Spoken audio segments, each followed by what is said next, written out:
जय हिंद साथियों, मेरा नाम रतन मिश्रा है। आज हम चर्चा करेंगे ईरान इजराइल युद्ध का इंडियन एंगल। क्या है ये एंगल, इसके बारे में चर्चा करते हैं। ये खबर 31 मार्च 2026 तक की ताज़ा अपडेट है। चलिए इसके बारे में चर्चा करते हैं। आज की तारीख में यह युद्ध केवल खाड़ी देशों तक सीमित नहीं रहा, बल्कि इसका सीधा असर भारत की अर्थव्यवस्था और हमारे नागरिकों पर पड़ रहा है। यहाँ 4 मुख्य बिंदु हैं जिनके बारे में हम चर्चा करेंगे। पहली मुख्य बिंदु है मानवीय क्षति। सबसे दुखद खबर विदेश मंत्रालय की ओर से आ रही है। सरकार ने पुष्टि की है कि मध्य पूर्व अर्थात मिडल ईस्ट में चल रहे संघर्ष के कारण अब तक 8 नागरिकों की जान जा चुकी है और एक भारतीय अभी लापता है। हाल ही में कुवैत में हुए एक हमले में एक भारतीय की मौत हुई है।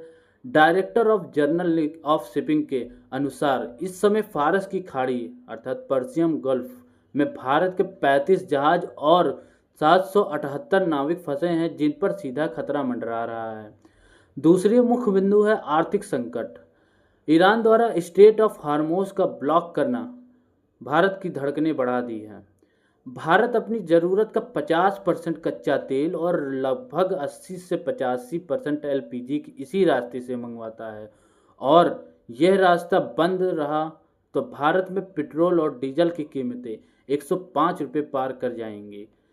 केवल तेल ही नहीं, यूरिया और खाद में आयात भी रुकावट आ रही है, जिसका सीधा असर भारतीय किसानों और खाने पीने की चीज़ों पर पड़ सकता है।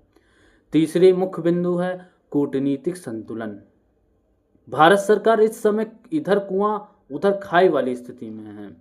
पीएम मोदी की और विदेश मंत्री एस जयशंकर ने संवाद और कूटनीति पर जोर दिया है। भारत ने युद्ध विराम की मांग तो की है, लेकिन सीधे तौर पर ईरान या इजराइल की निंदा करने से बच रहा है। सरकार ने हाल ही में एक documentary the voice of Hind Rajab पर रोक लगा दी है ताकि इजराइल के साथ रिश्ते न बिगड़ें।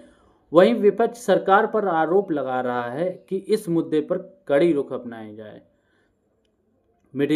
चौथी मुख्य बिंदु के बारे में बात करेंगे, ट्रेवल और वीज़ा अलर्ट। मिडिल ईस्ट का एयर स्पेस असुरक्षित होने के कारण भारत ने इससे जुड़ी सैकड़ों उड़ानें रद्द कर दी है या डाइवर्ट कर दी है।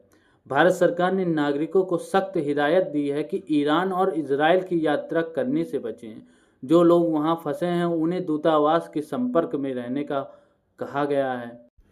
वीडियो अच्छी लगे तो लाइक कीजिए, शेयर कीजिए, सब्सक्राइब कीजिए। जय हिंद।